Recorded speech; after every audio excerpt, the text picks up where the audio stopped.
neutron of kinetic energy, this collides inelastically with a single ionized helium atom at rest.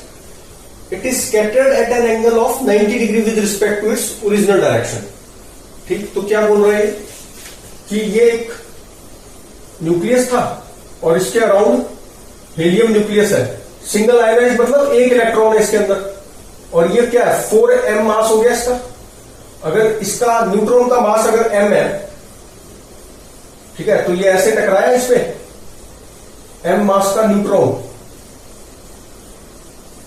ठीक, और ये helium nucleus है, इस पे टकरा के ये कितने पे चला गया 90 डिग्री पे,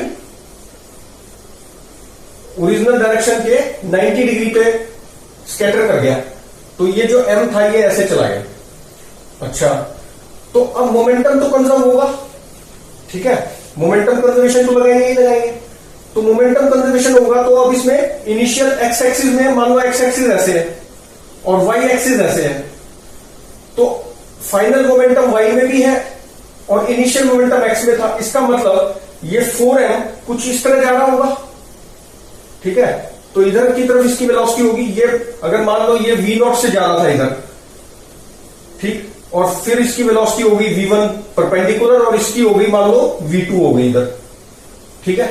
तो by conservation of linear momentum क्या इक्वेशन बनेगी, कंजर्वेशन ऑफ लीनियर मोमेंटम से एक्स एक्सिस में अगर मैं लगाऊं तो कंजर्वेशन ऑफ लीनियर मोमेंटम से क्या आएगा, इनिशियल मोमेंटम कितना है mv0, ठीक है, फाइनल मोमेंटम क्या हो जाएगा mv2, और ये मान लो इधर थीटा था तो mv2 cos थीटा, ये एक्स एक्सिस में कंजर्व रहेगा।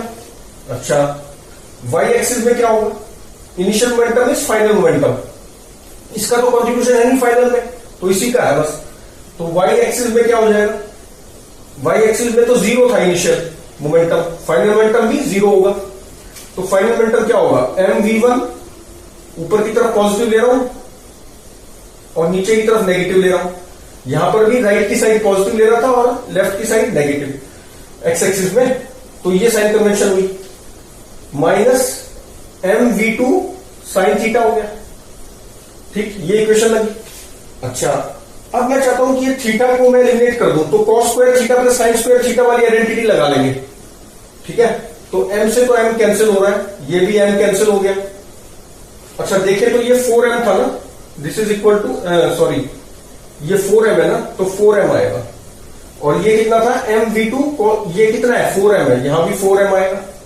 अच्छा, तो ये कितना हो गया, cos थीटा को अगर मैं देखूं, this implies that cos theta is equal to v0 by 4v2, ये आ गया ना, और यहां से this implies that sin theta is equal to, इसको इधर ले जाऊंगा, माइनस माइनस भी कैंसिल हो जाएगा, v1 बाय 4v2 आ जाएगा, v1 अपॉन 4v2, यही आ रहा है, v1 by 4v2 is sin theta. Squaring this equation और दोनों को ऐड कर दो, तो we get v0 square upon 4v2 का स्क्वायर, सॉरी 4v2 का होल का square, plus v1 square upon में क्या आ जाएगा 4v2 के होल का square, this is equal to sine square theta plus cos square theta is 1, तो ये क्या आ गया v0 square plus v1 square is equal to 4v2 square, यही आ रहा है ना 16, हाँ ये स्क्वायर करेंगे तो 16 हो जाएगा। अच्छा, तो ये चीज आ गई, ठीक है,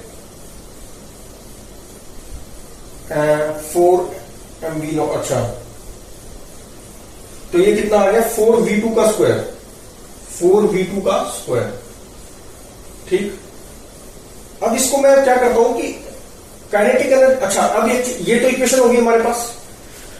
अब दूसरी चीज क्या पूछी है काइनेटिक, अच्छा ये जो है हमारा कोलिजन जो है ये एटॉमिक लेवल पे है, मतलब एक एटम में कोलिजन हो रहा है। ये पहले क्या होता था बॉडीज में कोलिजन हमने पढ़ा था, तो उसमें क्या होता था जो लॉस होता था काइनेटिक एनर्जी का वो हीट में चला जाता था। बट यहाँ पे हीट में, साउंड में ऐसा कुछ नहीं होगा, बिकॉज एक एटम पे बात हो रही है। तो एक एटम पे तो सिर्फ एनर्जी लॉस किसमें हो सकता है, सिर्फ ये जो है इसका जो इलेक्ट्रॉन है ये हायर एनर्जी लेवल पे एक्साइट हो सकता है। तो जो भी एनर्जी लॉस होगा इसकी हाइड्रोजन एटम की एक्साइटेशन में खर्च होगा। या तो ये इलेक्ट्रॉन n इक्वल टू 1 से 2 पे चला जाएगा, या 1 से 3 पे चला जाएगा, या 4 पे चला जाएगा। ऐसे ही एनर्जी लॉस हो सकता है बस, और कोई पॉसिबल नहीं है एनर्जी लॉस होने का। और एनर्जी लॉस हो रही है तो अगर इसमें क्वेश्चन में दे रखा है इन इलास्टिकली, इसका मतलब एनर्जी में तो लॉस आ रहा है। तो अब वो लॉस कहां जाएगा, ऑब्वियसली ये जो इलेक्ट्रॉन है ये एक्साइट करेगा। और यही इसमें पूछा है कि allowed values of the energy of the neutron, kinetic energies, obviously kinetic energies होंगी, and that of the atom after the collision. तो काइनेटिक एनर्जीज में क्या अलाउड वैल्यूज होगी, बिकॉज वही वैल्यूज होगी ना जिसका जो डिफरेंस अगर हम कर दें काइनेटिक एनर्जीज में इनिशियल एंड फाइनल में, वो डिफरेंस किसमें जाएगा, एक्साइटेशन में। तो इसका मतलब कंटिन्यूस वैल्यू तो ले नहीं सकते, बस वही वैल्यूज लेंगे जब पूरे का पूरा loss is equal to excitation में गया वो लॉस। तो क्या बोल सकते हैं कि जो के नॉट है, loss in kinetic energy, loss in kinetic energy is equal to कितना होगा, पहले कितनी है 65, इसको मान लेता हूं मैं के नॉट है, मान लो बाद में 65 लिख देंगे। तो के नॉट माइनस, ठीक, और इनकी मान लेता हूं K1 और K2 होगी आफ्टर कोलिजन, ठीक है। तो ये हो गया के not minus K1 plus K2, ये आ गया। दैट इज इक्वल टू, ये लॉस किसमें जा सकता है 13.6 Z स्क्वायर। Z किसका होगा, हेलियम का है, तो Z तो 2 का स्क्वायर आएगा, ठीक है। हेलियम आयन से टकराया ना ये, तो 13.6 Z square 1/N1 square minus, मतलब n तो इनिशियली किस पे था, फर्स्ट लेवल में ही था, तो 1 माइनस, अब ये 2 में भी जा सकता है टकराने से, 3 में भी, 4 में भी। तो मैंने एक जनरल n स्क्वायर लिख दिया, where n may be greater than 2 3 equal to 2 3 4 ऐसे आएगा। अच्छा, तो लॉस इन करंट, अब देखो इसमें वेरिएबल कितने आ रहे हैं, के नॉट तो मुझे पता है 65 है, ठीक है, इसको मैं लिख भी देता हूं 65 हो गया। तो वेरिएबल कितने हो गए, K1 और K2, दो वेरिएबल तो ये हो गए, ठीक है। 65 माइनस कितना आ रहा है, K1 plus K2 is 13.6 Z square, ठीक है। और दूसरा वेरिएबल कौन सा हुआ, V। अभी ये देखो सारा एक इक्वेशन ये है, दो वेरिएबल और एक इक्वेशन ये है, इसको भी हम K1 और K2 की टर्म्स में बनाने की कोशिश करते हैं। कैसे बना सकते हैं, इसको मल्टीप्लाई कर दो m से, m स्क्वायर से मल्टीप्लाई कर दो, तो क्या मिल जाएगा, mv0 का स्क्वायर बोल दो, इसको mv1 का स्क्वायर बोल दो, और इसको भी m यहां लगा दो, ठीक है। इससे फायदा क्या होगा कि अब ये मोमेंटम हो गया, ये इनिशियल मोमेंटम p, ये मोमेंटम, तो p square momentum square is equal to 2, किसी भी बॉडी का मोमेंटम क्या होता है, किसी भी मास m का momentum p square is equal to 2mk लिख सकते हैं उसकी काइनेटिक एनर्जी। तो ये इसलिए क्या है कि हम इसको k की टर्म्स में कन्वर्ट कर पाए, तो ये हो जाएगा mv0 स्क्वायर। इसको मैं क्या लिख सकता हूं, ये k नॉट स्क्वायर ही हो गया एक तरह से, 65 अभी जो k नॉट मान लो बाद में लिख देंगे, ठीक है, k नॉट, तो ये भी k नॉट स्क्वायर हो गया, माइनस ये कितना आ जाएगा mv1 स्क्वायर, p स्क्वायर, मतलब एक तरह से ये p स्क्वायर दे रखा है हमें, तो p स्क्वायर इज 2mk, ठीक है, ये p स्क्वायर है, तो 2m तो यही है, m k नॉट आ गया। यहां पर क्या है, ये मोमेंटम किसका है, k नॉट का। फिर उसके बाद mv1 स्क्वायर, तो ये हो जाएगा 2m k1 हो जाएगा, और ये क्या हो जाएगा 4, ये भी p स्क्वायर है, किस 4m बॉडी का मास हो गया एक तरह से, इसको बॉडी मान रहा हूं मैं, तो 4m इंटू v2 है, तो ये क्या हो जाएगा 2m के, m कितना है 4m, तो 2m k2 आ गया, ठीक है, 2m k2 कितना आ गया 2m k2 हो जाएगा ना, 2 इंटू 4m k2, ठीक है, 2m k not 2m k1, okay. अब कितने 3 unknowns k1 k2 and n को तो हम इसमें मान लेंगे ना, n को तो हम ले लेंगे, एक 1 बाय 1 चेक कर लेंगे, ठीक है। तो अब यहां से देखो m कैंसिल हो रहा है, m कैंसिल हो गया, 2 कैंसिल हो रहा है, तो ये आ गया k not plus k1 is equal to 4k2। यहां से क्या आ रहा है, ये k not plus k1 equal to 4k2, यही आया ना, k1 प्लस कितना आ गया ये, k1 plus k2, k0 plus k1 is equal to 4k2, ठीक हो गया। अच्छा, अब ये जो k0 है इसको लिख दो 65, ठीक है, तो ये k0 तो क्या हो गया 65 इलेक्ट्रॉन वोल्ट है, ठीक, plus k1 is equal to 4k2, और यहां पर भी क्या आ जाएगा 65 मान लो इसको, माइनस k1 प्लस k2। अब मान लेते हैं कि 1 से 2 पे गया होगा, तो डेट इज इक्वल टू, ये कितना हो जाएगा 4 24 2 12 14 4 1 54.4, तो ये हो गया 1 माइनस 1/4 आ गया।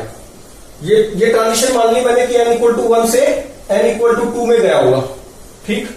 तो अब क्या करो, इसको और इसको सॉल्व कर लो, दो वेरिएबल है, दो इक्वेशन है, तो k1 और k2 हम फाइंड कर सकते हैं।